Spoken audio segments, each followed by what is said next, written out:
A long time ago, there was a very special building called Solomon's Temple in Jerusalem. It was an important place where people came to worship God and was considered the most beautiful part of the city.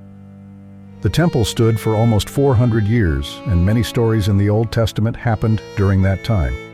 Learning about where the temple was built, its history, and how it was designed can help us understand why it's such a holy place.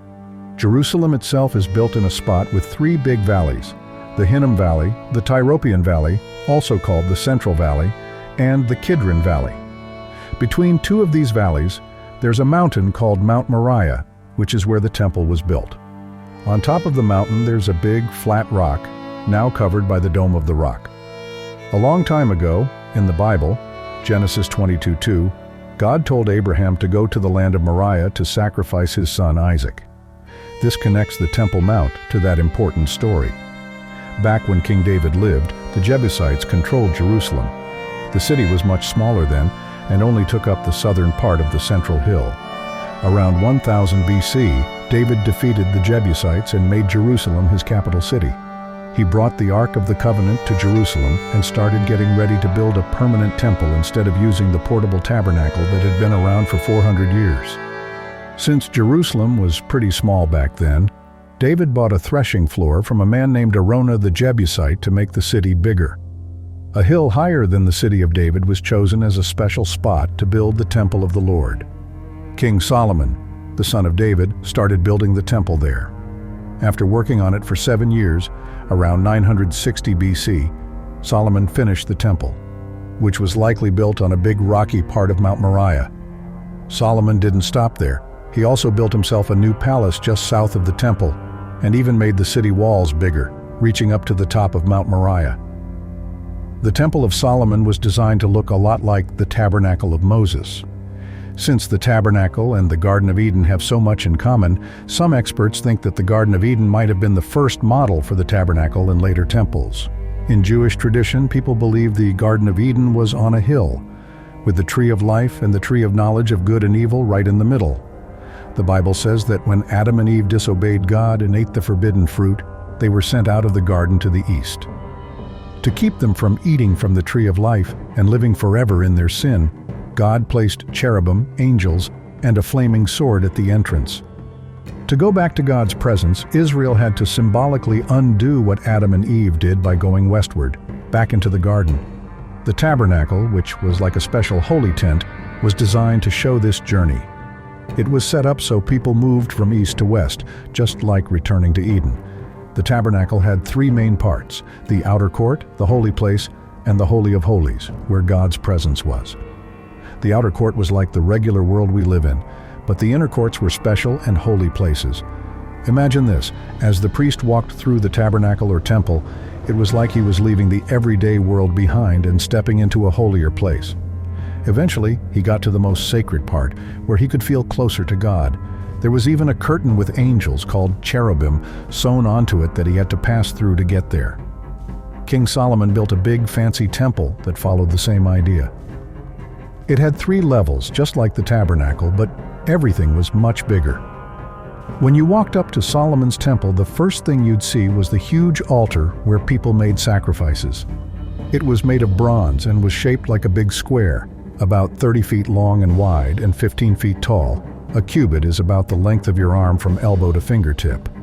Each corner of the altar had a horn, which was a symbol of power. This was the place where animals were burned as a symbol of Jesus Christ's future sacrifice. On the southeast side of the temple, there was something called the molten or brazen sea.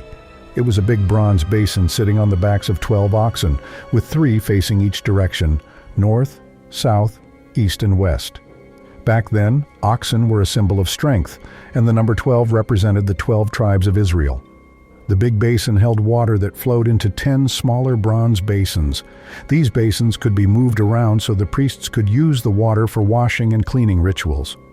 Around the south, west, and north sides of the temple, there were 3 floors of storage rooms. The walls inside had steps that created ledges to hold the wooden floors in place. The storage rooms in the temple could be reached through a door on the south side, and wooden ladders were used to climb up to each floor. At the front of the temple, there were 2 big bronze pillars standing on each side of the porch. The one on the left was called Boaz, and the one on the right was called Yakun. The tops of the pillars were beautifully decorated with lily flower petals and pomegranates. Pomegranates were a symbol of good luck and lots of blessings because they have so many seeds. You could also see pomegranates on the bottom of the high priest's clothes. The main doors of the temple were made of two huge folding doors covered in gold with pictures of cherubim, palm trees, and open flowers carved on them. The Bible talks about the doorframe of the temple being special. Most experts think it means the door had 4 steps around it. The doorway to the most important room, called the Holy of Holies, was a little different. It had 5 steps instead of 4. Only the priests, who represented the people of Israel, were allowed to go into the inner part of the temple. This meant that the people of Israel couldn't go in themselves but were represented by the priests.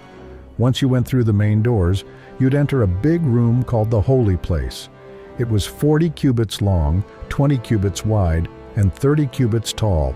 The room was covered in gold and decorated with pictures of cherubim, palm trees, and flowers. These decorations might have been there to remind people of how beautiful the Garden of Eden was. The room was glowing with light from 10 big menorahs, 5 on each side, that were always burning. There were also small windows near the top of the walls, letting in some light. On the right side of the room, there was a table called the Table of Showbread. It had 12 flat, pita-like loaves of bread. Every week the priests would eat the bread and replace it with fresh loaves, kind of like how we share bread during communion at church.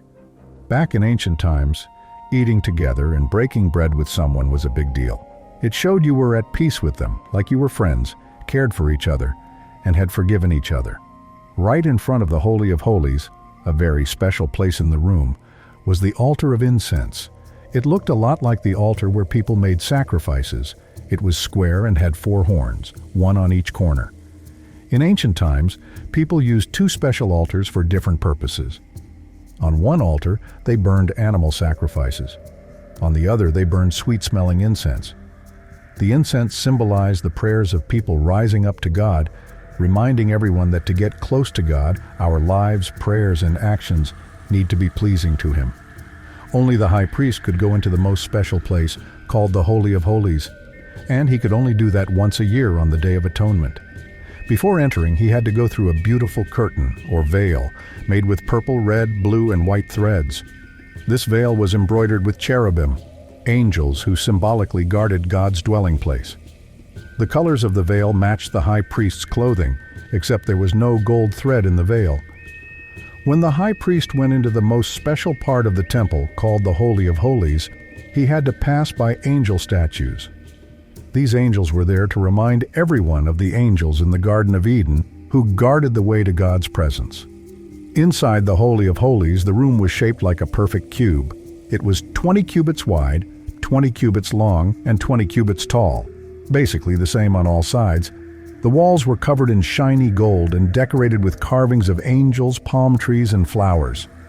In the middle of the room was the Ark of the Covenant with 2 big angel statues on each side. Their wings stretched all the way across the room. This room was super special because it was where God's presence stayed, and it showed the goal for all of Israel to be with God again. The whole temple wasn't just an important building in Jerusalem, it was God's house.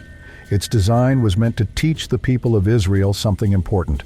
They could only come back to God through the perfect sacrifice of the Messiah, who would one day die on a cross near this very mountain.